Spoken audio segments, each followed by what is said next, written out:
welcome to another game review. My name's Matt, and today we are looking at Middle-earth: Shadow of Mordor.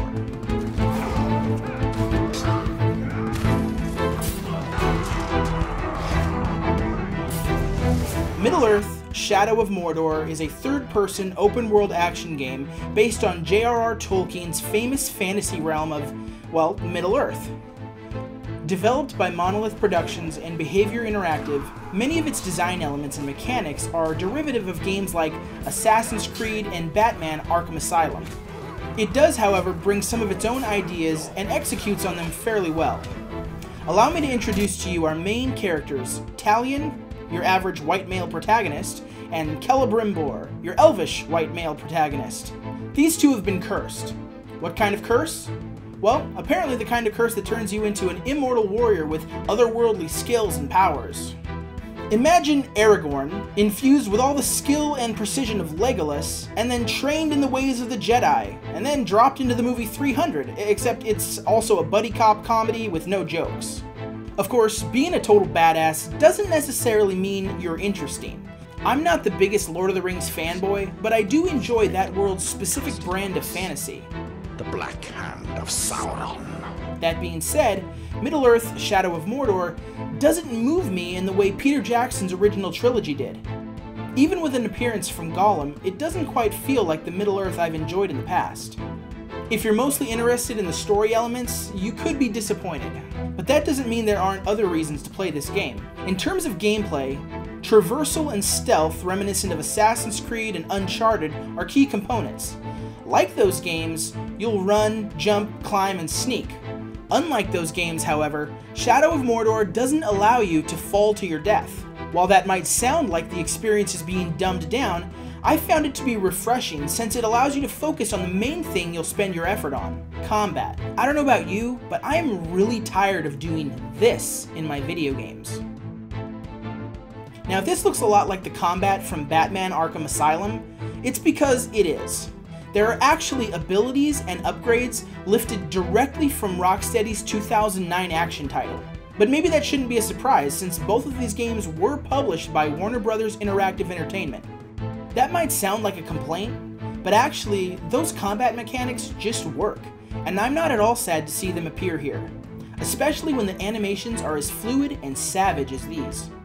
At its best, Middle-earth: Shadow of Mordor is a furious whirlwind of steel, flesh, and grey orc's blood.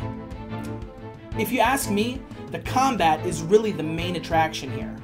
The design is such that if you're losing, you know exactly why, and if you're winning, you feel like a champ.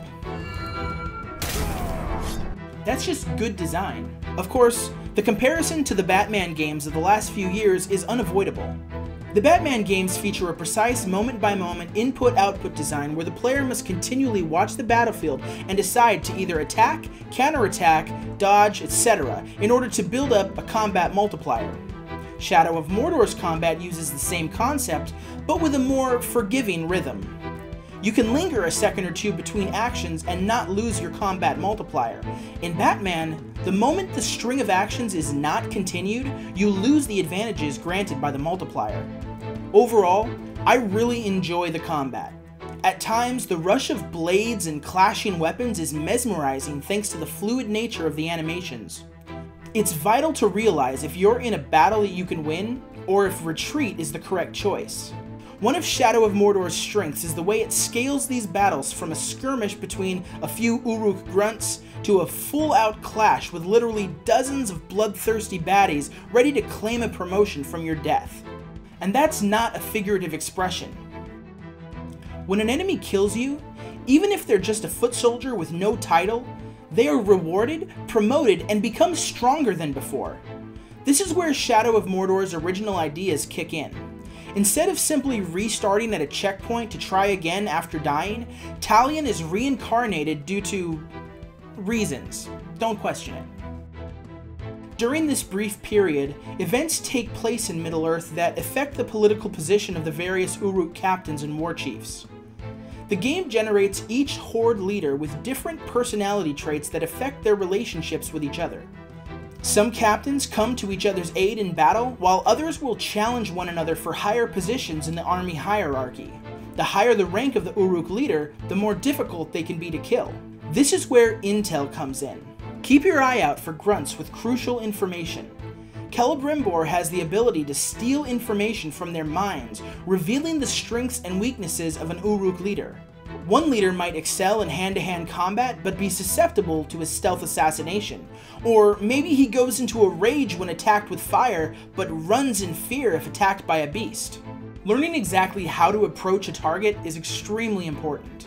It's possible to do no research and still find victory, but since most high-ranking war chiefs reside inside strongholds with dozens of other troops, you're more likely to be killed, resulting in your enemies getting even stronger.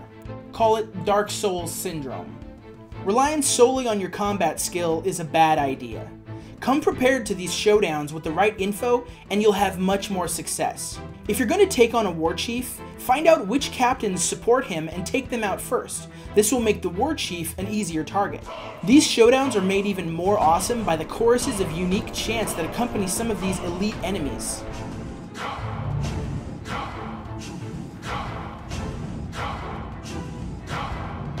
Uruk leaders also drop runes for you to assign to your weapons and increase their effectiveness.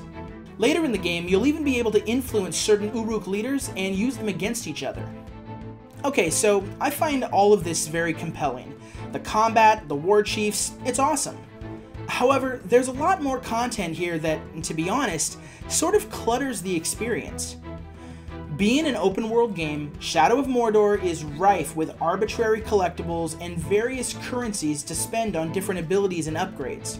Collect ability points to spend on new skills, collect power to unlock new skill tiers, collect Mirian to buy upgrades, collect Ithildin to complete whatever this is, collect artifacts to unlock lore in the appendices.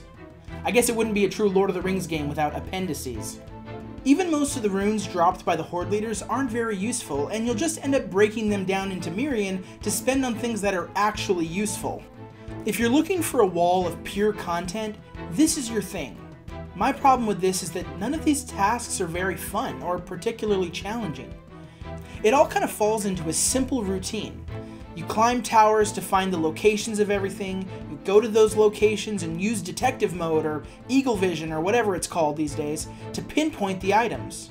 The most exciting thing that can happen here is that you'll come across a group of enemies and fight them instead of collecting that other thing you were looking for. Overall, I like Middle-earth Shadow of Mordor. I guess I just wish it was focused more on the good stuff. Nonetheless, I can firmly recommend this title to fans of the action genre. Especially if you really like the Batman combat, but you wish Batman carried a big sword and impaled his enemies. Don't forget to share this review with your friends, hit the like button, and subscribe. Thanks a lot!